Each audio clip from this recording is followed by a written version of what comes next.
Iran और Israel के बीच में क्या भारत आ गया है? जानेंगे अब ऐसा क्यों कहा जा रहा है। वहीं पाकिस्तान को किस बात का डर लग रहा है? पाकिस्तान ने अपने एयर डिफेंस सिस्टम को क्यों एक्टिव कर दिया है? जियोपॉलिटिक्स में बहुत कुछ चल रहा है, हमेशा की तरह जानने को मिलेगा बहुत कुछ। आइए जानते हैं इन खबरों को विस्तार से। 13 जून 2025 को इजराइल ने ईरान के परमाणु और सैन्य ठिकानों पर हवाई हमले किए, जिनमें ईरान के नातांज परमाणु संवर्धन सुविधा और रक्षा मंत्रालय मुख्यालय जैसे महत्वपूर्ण टारगेटों को निशाना बनाया गया। इन हमलों में ईरान के 4 वरिष्ठ कमांडर परमाणु वैज्ञानिकों में की मौत की खबर है। साथ ही तेहरान के सहारान तेल डिपो में आग लगने की पुष्टि हुई। जवाब में ईरान ने इजराइल पर सैकड़ों बैलिस्टिक मिसाइलों और ड्रोनों के साथ हमला किया, जिसके परिणाम स्वरूप तेल अवीव, हाइफा, यरूशलेम जैसे शहरों में विस्फोट हुए। इजराइल की आयरन डोम मिसाइल रक्षा प्रणाली ने कई मिसाइलों को रोक लिया, लेकिन कुछ हमले सफल रहे, जिससे 3 इजरायली नागरिकों की मौत हुई, कई घायल हुए। इस संदर्भ में पाकिस्तान ने अपनी सुरक्षा सुनिश्चित करने के लिए तत्काल कदम उठाए। पाकिस्तानी अधिकारियों ने अपने परमाणु सुविधा और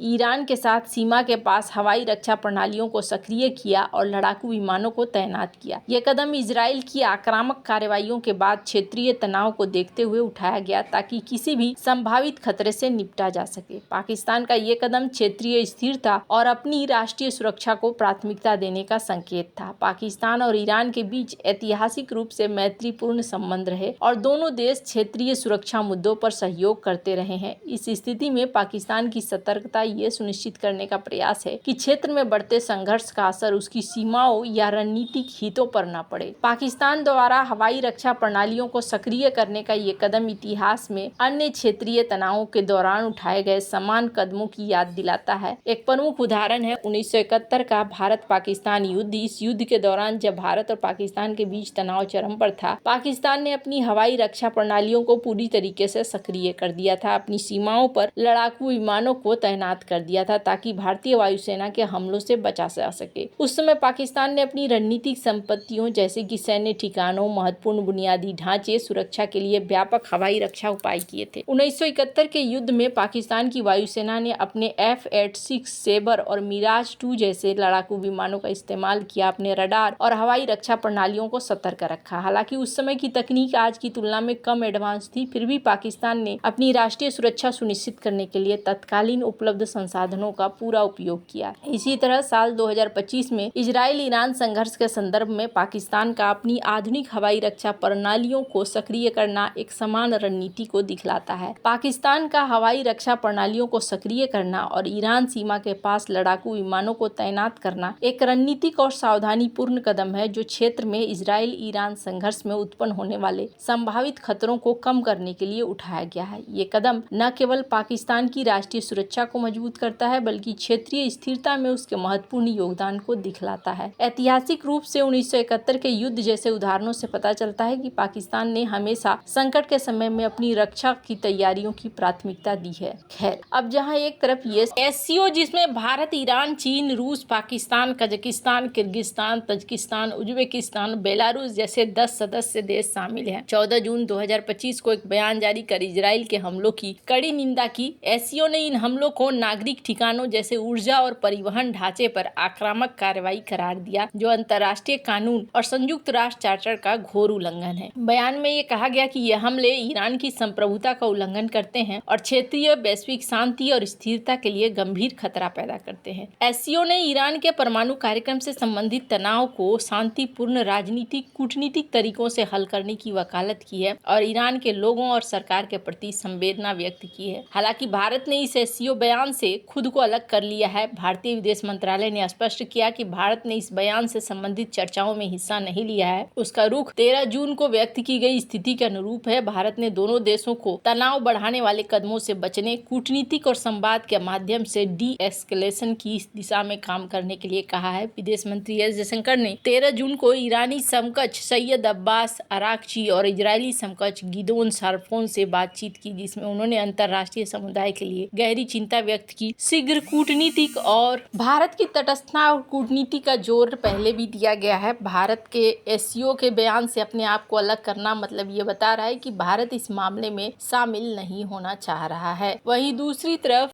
PM मोदी को फोन कॉल आया और ये फोन कॉल इजराइल की तरफ से आया, जिसमें उन्होंने पीएम मोदी से बातचीत की। भारत ने इजराइल ईरान के बीच हालिया संघर्ष पर शांति की बात कही है। भारतीय विदेश मंत्रालय ने एक दिन पहले जारी बयान में कहा कि दोनों देशों को ऐसा कुछ नहीं करना चाहिए जिससे संघर्ष बढ़े। इतना ही नहीं, भारत ने दोनों देशों को अच्छा दोस्त भी बताया। ईरान पर हमले के बाद दुनिया भर के मुस्लिम देशों में इजराइल की आलोचना की है। आपको बता दें, पाकिस्तान के खिलाफ ऑपरेशन सिंदूर के दौरान इजराइल दुनिया का एकमात्र इकलौता ऐसा देश है जिसने खुलकर भारत का समर्थन किया था। प्रधानमंत्री नरेंद्र मोदी और इजराइल के प्रधानमंत्री बेंजामिन नेतन्याहू के बीच टेलीफोन पर बातचीत के बाद भारत में इजराइल के राजदूत रूबेन अजार ने आशा व्यक्त करते हुए शनिवार को कहा कि भारत में इजराइल ईरान के बीच बढ़ते तनाव को कम करने के मध्यस्थता करने की क्षमता है। अजार ने कहा कि भारत के पास दोनों पक्षों के साथ बातचीत के रास्ते हैं, ये वास्तव में भूमिका निभा सकता है। हम भारत के साथ ईमानदार बातचीत से खुश हैं, जो हमारा बहुत अच्छा मित्र है। हम आपकी चिंताओं को ध्यान से सुनते हैं। मुझे लगता है कि वो चिंताएं जायज है। इजराइल और ईरान द्वारा एक दूसरे के खिलाफ हमले किए जाने से पश्चिम एशिया में बड़े तनाव के बीच ये टिप्पणी आई है। नेतन्याहू ने शुक्रवार को प्रधानमंत्री मोदी को फोन करके इजराइल की कार्रवाई के बारे में जानकारी दी। राजदूत ने इस कार्रवाई को ईरान की परमाणु हथियार बनाने से रोकने के उद्देश्य से बैलिस्टिक मिसाइल कार्यक्रम से उत्पन्न अस्तित्वगत खतरे का जवाब देने के लिए रक्षात्मक उपाय बताया। इस बात पर बल देते हुए इजराइल के पास निर्णायक कार्रवाई के अलावा कोई विकल्प नहीं था। अजार ने कहा कि दुनिया का कोई भी देश इस तरह के हालात पैदा नहीं करना चाहता है। उन्होंने दावा किया कि ईरानी अधिकारियों का एक गुप्त समूह इजराइल को तबाह करने के इरादे से परमाणु हथियार तैयार करने के प्रयास बार बार कर रहा था। ईरान के सर्वोच्च नेता अयातुल्लाह खामनेई बार बार ये बात कहते रहते हैं। आने वाले वर्षों में बैलिस्टिक मिसाइलों का विशाल शस्त्रागार बनाने की ईरान की योजनाओं की तरफ गौर कराते हुए अजार ने कहा कि हमें एक आसन्न खतरे को दूर करना था और उनके परमाणु प्रतिष्ठानों बैलिस्टिक मिसाइलों के खिलाफ निर्णायक कार्रवाई करनी थी। ईरान बनाने वाला है 20,000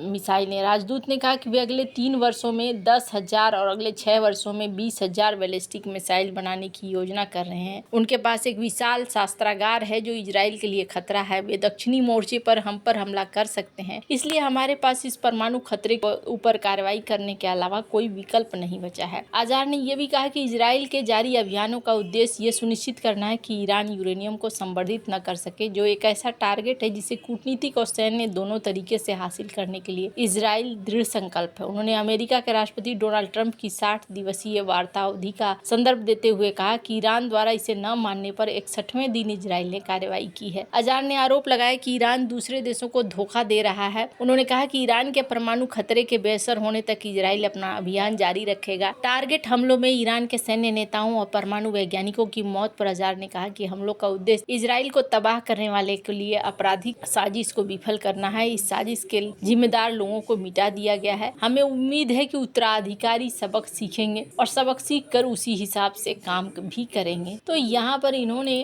कई सारी बातें साफ साफ रख दी है और अब बात है कि क्या होता है, क्या ये मामला और भी आगे बढ़ता है या फिर रुकता है। हालांकि फिलहाल तक तो दोनों में से कोई भी देश रुकते हुए नजर नहीं आ रहे हैं और क्या भारत मध्यस्थ की भूमिका निभाएगा, ये भी देखने वाली बात होगी। वैसे आपको क्या लगता है, इन सब मामले में आपकी क्या राय है, कमेंट कर जरूर बताएं। जल्द मिलते हैं अगले वीडियो में नई खबर के साथ।